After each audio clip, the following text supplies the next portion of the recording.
Good morning, good afternoon, good evening. It is Vlogmas day 10. It's Friday.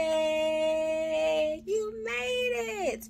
Officially, it's been 7 days straight that I have read my Bible. I don't remember the last time I have gone this consecutively reading like my actual Bible.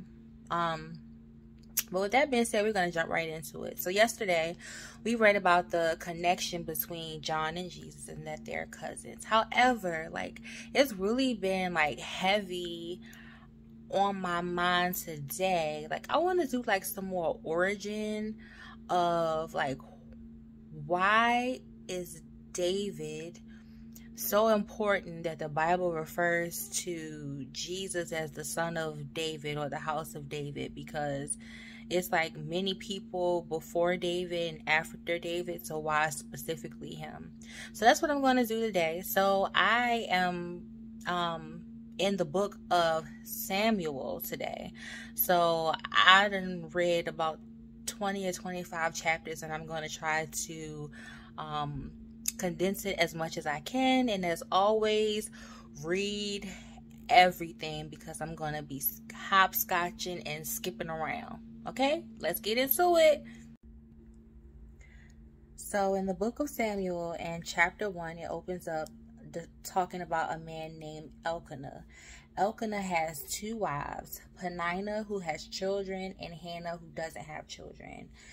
Every year, Elkanah, Peninnah, and his children, and Hannah, they all go to Shiloh to worship and sacrifice unto the Lord. In the Bible, it tells us that Eli and his 2 sons are there as well. On this particular trip, Hannah is just weeping and not eating, and she goes and she's praying unto the Lord, saying that if you go to 11, O Lord of hosts, if thou indeed look on the affliction of thine handmaid, and remember me, and not forget thine handmaid, but will give unto thy handmaid a man child, then will I give him unto the Lord all the days of his life, and there shall no razor come upon his head. So she's saying that if God like reverses her being barren and give her a son, that she will dedicate her child to him, to God. And then it says that she's praying. Eli sees her, and it says she continued praying before the Lord, and Eli marked her mouth. So I don't know if he did like this to her mouth. And it says that Hannah spake in her heart, only her lips moved, but her voice was not heard. So it says, therefore Eli thought she was drunk.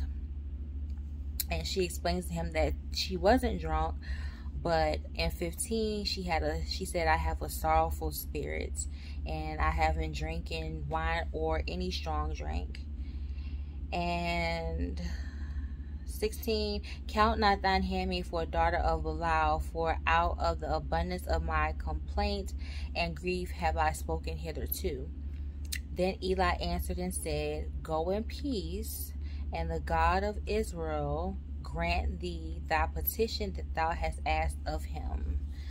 And she said, let thy handmaid find grace in thy sight. So the woman went her way, and did eat, her countenance was no more sad. And verse 19, and they rose up in the morning early and worshiped before the Lord, returned and came to their house to Ramah, and Elkanah knew Hannah his wife, and the Lord remembered her. So Elkanah and Hannah had relations, and it says that the Lord remembered her. And verse 20, it says, wherefore it came to pass, when that time was come about after Hannah had conceived, so she's pregnant, that she bare a son, and she called his name Samuel, saying, because I have asked him of the Lord. So once she had Samuel, they were to do their yearly Shiloh visit for worship and sacrifice, but she wanted to wait until she finished breastfeeding. This is in chapter 1. And then the next time they went, in verse 25, it says, and they slew a bullock and brought the child to Eli. So that they brought the child to Eli. In 26, and she said, O my Lord, as thy soul liveth, my Lord, I am the woman that stood by thee here, praying unto the Lord. For this child I prayed, and the Lord had given me my petition, which I had asked for him. Therefore also I have lent him to the Lord. As he liveth, he shall be lent to the Lord, and worship the Lord there. So she's just acknowledging the fact that when she prayed, she told God, if you give me a son, you know, I will give him back to you. So she took him to back to Shiloh, where she saw Eli, and left him there. In chapter 2, it says, and Hannah prayed and said, my heart rejoiceth in the Lord, mine horn is exalted in the Lord, my mouth is enlarged over mine enemies, because I rejoice in thy salvation. And then if we go over to chapter 2, verse 11, and Elkanah went to Ramah to his house, and the child did minister unto the Lord before Eli the priest. So it's saying that Samuel was ministering. Verse 12, now the sons of Eli were sons of Belial. They knew not the Lord. And the priest's custom with the people was that when any man offered sacrifice, the priest servant came while the flesh was in seething, with a flesh hook of 3 teeth in his hand. So if we go down to verse 18, but Samuel ministered before the Lord, being a child girded with a linen ephod. Verse 20, and Eli, chapter 2, verse 20, and Eli blessed Elkanah and his wife, and said, the Lord give thee seed of this woman for the loan which is lent to the Lord. And they went unto their own home. And the Lord visited Hannah, so that she conceived and bare 3 sons and 2 daughters, and the child Samuel grew before the Lord. So Hannah was barren, and then she prayed to God, and eventually she ended up having 3 sons and 2 daughters total. Let's see, in verse 22, now Eli was very old, and heard all that his sons did unto Israel, and how they lay with women that assembled at the door of the tabernacle and the congregation. So in 2 verse 25, Eli told the sons, if one man sin against another, the judge shall judge him. But if a man sin against the Lord, who shall entreat for him? Notwithstanding, they hearkened not unto the voice of their father, because the Lord will slay them. And 26, the child Samuel grew on and was in favor both with the Lord and also with men. So in 27, there came a man of God unto Eli, and said unto them, thus saith the Lord, did I plainly appear unto the house of thy father when they were in Egypt in the Pharaoh's house? And did I choose him out of all the tribes of Israel to be my priest, to offer upon mine altar, to burn incense, to wear an ephod before me? And did I give unto the house of thy father all the offerings made by fire of the children of Israel? Wherefore kick ye at my sacrifice and at mine offering, which I have commanded in my habitation, and honor thy sons above me, to make yourselves fat with the chiefest of all offerings of Israel, my people. So this man is saying that the Lord came. This is of the Lord that's telling this to Eli. And he's saying that, you know, pretty much that you know better, and you still allow your sons to be around. So if we go down to verse 33, and the man of thine whom I shall not cut off from mine altar shall be to consume thine eyes and to grieve thine heart, and all the increase of thine house shall die in the flower of their age. And this shall be a sign unto thee that shall come upon thy 2 sons, on Hophni and Phinehas, and one day they shall die, both of them. And I will raise up a faithful priest that shall do according to that which is in mine heart and in my mind, and I will build him a sure house, and he shall walk before mine anointed forever. In chapter 3, it goes on to say, and the child Samuel ministered unto the Lord before Eli, and the word of the Lord was precious in those days. There was no open vision. And the next few verses is going to say that they were going to sleep, but Samuel kept hearing someone calling him. He thought it was Eli, but it wasn't. And this happened like 3 times. But it also says that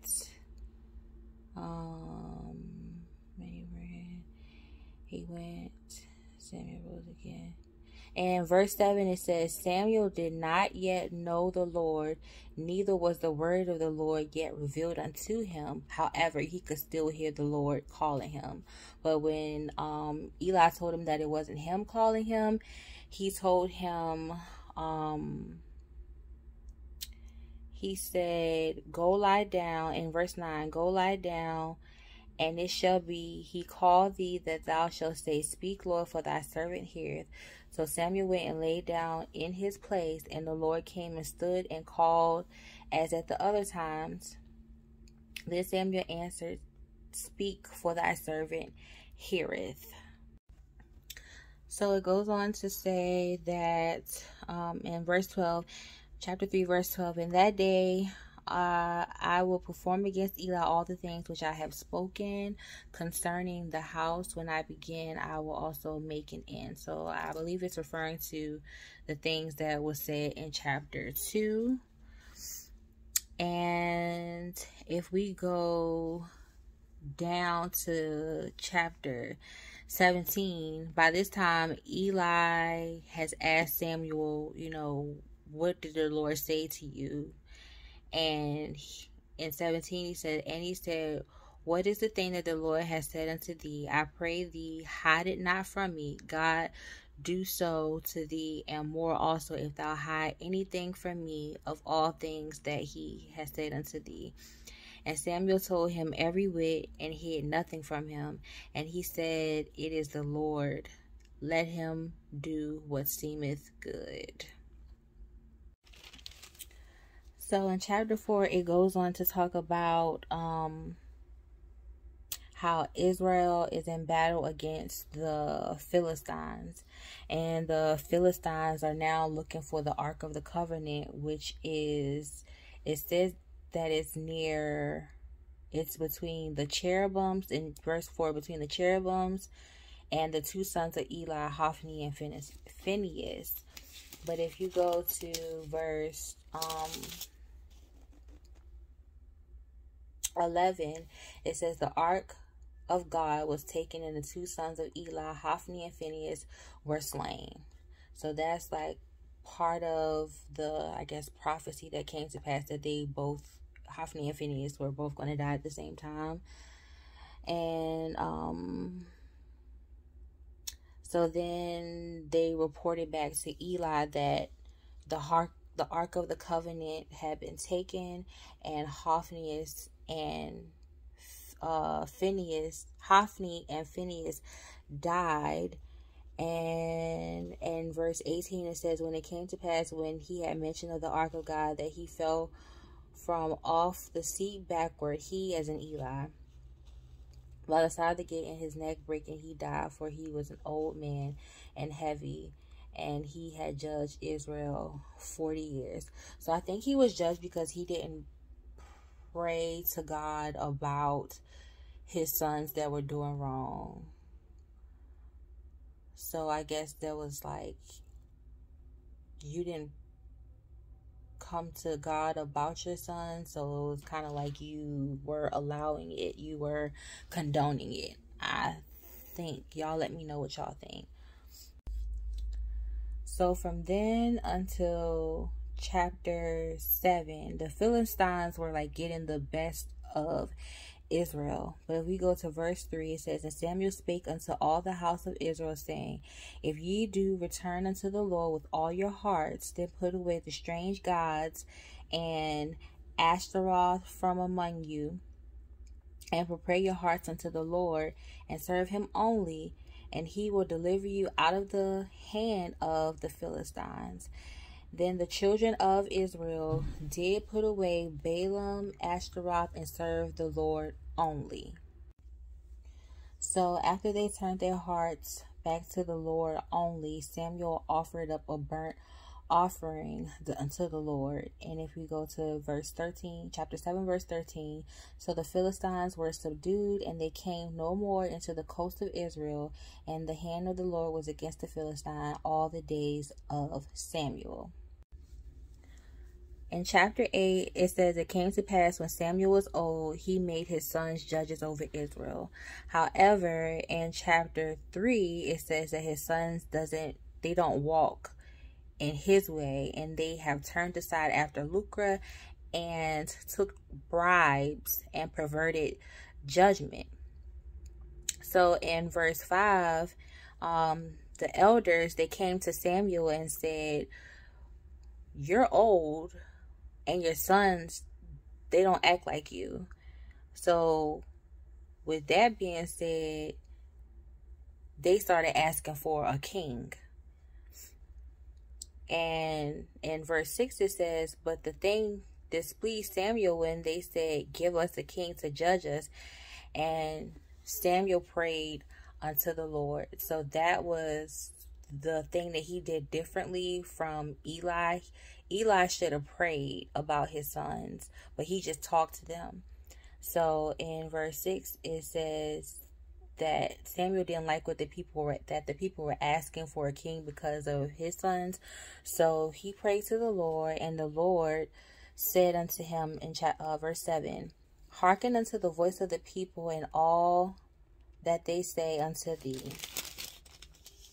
For they have not rejected thee, but they have rejected me, that I should not reign over them. So the Lord is telling Samuel that they still like you, but they don't like the Lord. Now I'm going into chapter 9, and this is where Saul is introduced.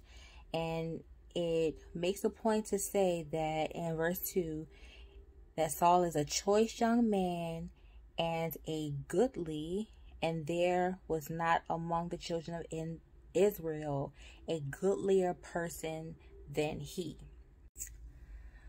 Then it also refers to an event that happening of the asses or the donkeys escaping or running away, and Saul was to go and look for the asses or the donkeys.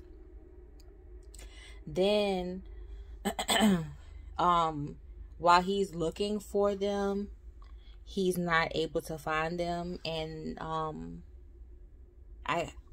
it doesn't say how he knows, but he goes to where Saul is because he knows. It says in verse 6, Behold, now there is in this city a man of God, and he is an honorable man. All that he saith cometh surely to pass. Now let us go thither, peradventure he can show us our way that we should go. So he knows about Saul, and he refers to him. He knows about Samuel and refers to him as a seer. And in the Bible, it says that the seer is a prophet. But, however, in verse, we still in chapter 9, in verse